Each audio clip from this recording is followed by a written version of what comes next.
censorship. What we're seeing is the twilight of the freedom of speech.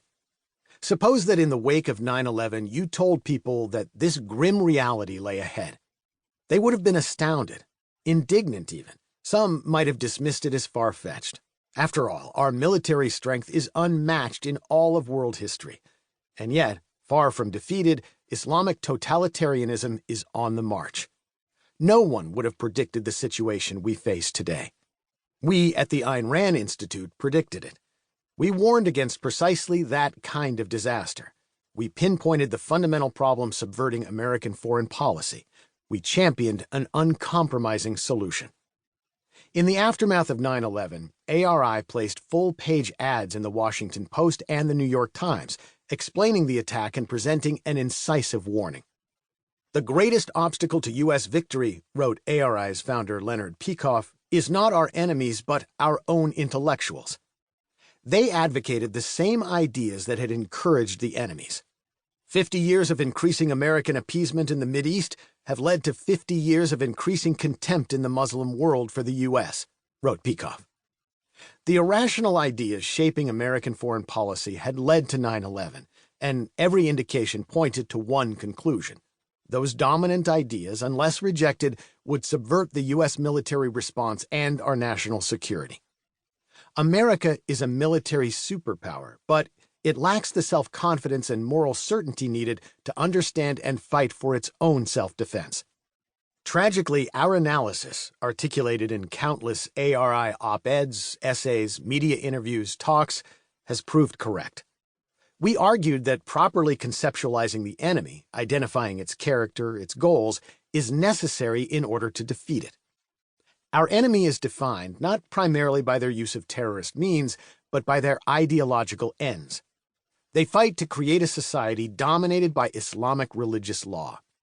We call the movement Islamic Totalitarianism, a cause long inspired and funded by patrons such as Saudi Arabia, the Gulf states, and, above all, Iran. Yet the last two administrations not only failed to define the enemy, but evaded this responsibility. Witness the destructive consequences all around you. Over time, the necessity of understanding the enemy has only grown more urgent. We argued that a proper war is fought in self-defense to safeguard the individual rights of Americans. We argued that such a war must seek to eliminate the objective threats to our lives, using all necessary force. Yet Bush's supposedly muscular policy was in fact animated by compassion and the allegedly moral idea of selfless service to the needy.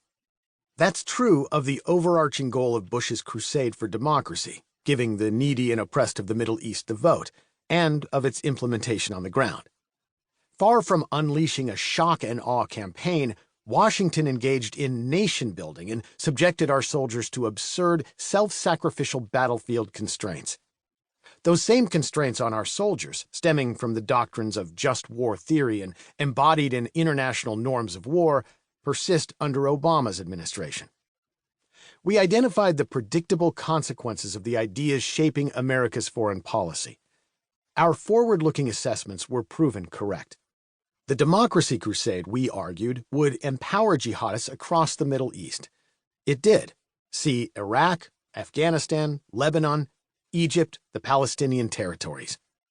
On the battlefield, the self-effacing rules of engagement, we argued, would encourage the Iraq insurgency and the remnants of the Taliban. They did. We argued that the widely celebrated surge in Iraq, deploying thousands more U.S. soldiers to quell the insurgency through bribes and appeasing gestures, could only paper over, not end, the fundamental enmities, and that more violence would return. It did. Allowing insurgents to go undefeated, we warned, would enable the most vicious, effective killers to survive and reemerge. They did. One such insurgent group became the core of Islamic State.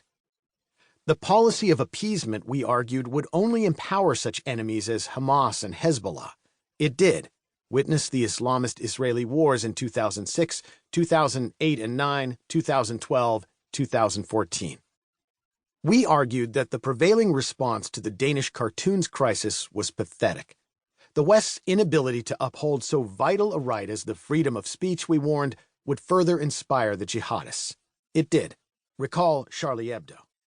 To keep listening to this audiobook, I've left you a link in the description so you can do it, at no cost thanks to Audible's 30-day free trial.